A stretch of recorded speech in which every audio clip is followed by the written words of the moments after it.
So friends, I wonder, what is Advent for you?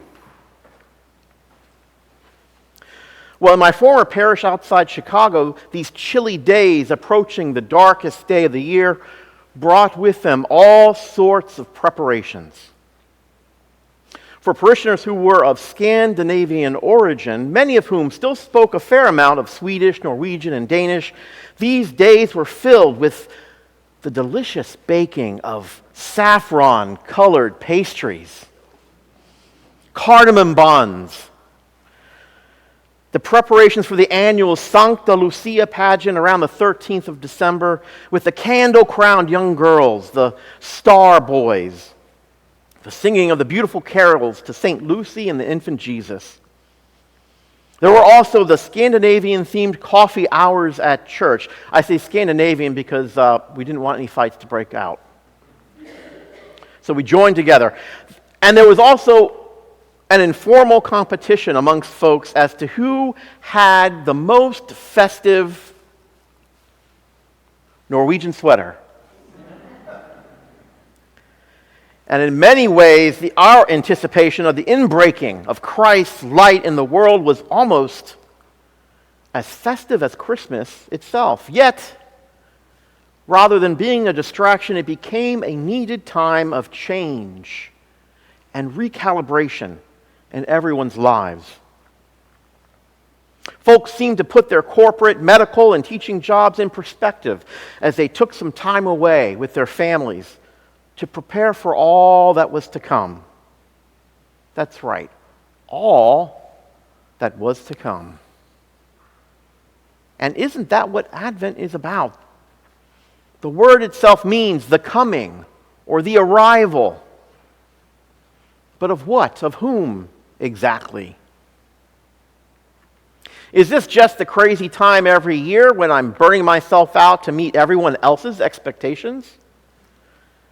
Well, like so many of you, I remember how this was a dreaded time of year in my corporate jobs, when stalled projects, proposals, and budgets all required extra time and attention on top of the heaps of other work, together with project deadlines set for either the week before Christmas or maybe even Christmas Eve itself. But for some folks, perhaps the Advent season is like the first few months of retirement. Recently I was out and I overheard someone, I'll call her Amanda, and she spoke about some of her surprises after she retired early from her demanding corporate job. And to be honest, it sounded a little like our reading today from the Gospel of Matthew. Well, she was first surprised how some of her friends who were still working in corporate America they went silent. Somehow getting off that professional roller coaster changed things as Amanda became a spectator, no longer actively part of the shared work experiences and gatherings after work anymore. Secondly, she noticed that her professional drive, ambition, and daily schedule, it all changed. Now, free from the strict daily schedule from her now former job, Amanda finally had the time to make her own schedule. And rather than channeling all her creative energy toward bettering her former employer, she redirected that ambition and moxie towards, as she felt it, more rewarding and wholesome pursuits, such as a business idea she had years ago, and volunteering at a local nonprofit. Finally, Amanda was willing to live into this season of change as a new phase of life was giving birth. Early retirement wasn't exactly what she expected, but she made the decision to embrace this time of ambiguity and change as a season to prepare and be open to whatever God had in store for her. Amanda's early retirement became an Advent season. Now, rest assured, God is still with her. Amanda's support system of family and dear friends are still there. But Amanda had the emotional maturity, grounding in faith, and foresight to live through an ending into an extended liminal space. Now, we have just left an extended season of All Saints, and each Sunday we started the service by giving thanks for our baptism here at the font. We were reminded that just as we plunged into those cold waters representing Christ's death, we then emerged from those waters into Christ's resurrection and newness of life. And Jesus in today's gospel highlights these unexpected changes of endings, followed by new beginnings.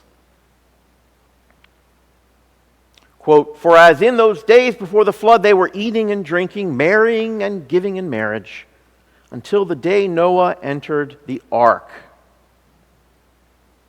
So too will be the coming of the Son of Man. 2 will be in the field, 1 will be taken, 1 will be left. 2 women will be grinding meal together, 1 will be taken, 1 will be left. Therefore, you, as in all of us, must also be ready.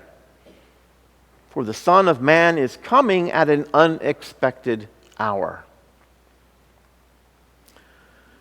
Now, our readings throughout the next 4 weeks of Advent announce endings of all sorts in anticipation of a sure and certain coming or a new beginning. For my former parishioners, chasing away the uncertainty of the cold and gloom of the season of waning daylight meant gathering together, sharing stories, and yes, really good food. In another way, Amanda is living into her own Advent season, post-retirement. Her old career has ended. Something new will come.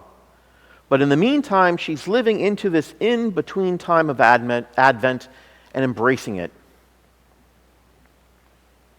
And I wonder,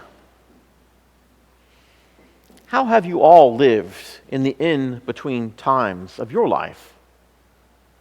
What are the important things you've been avoiding, perhaps, that may need some attention right now?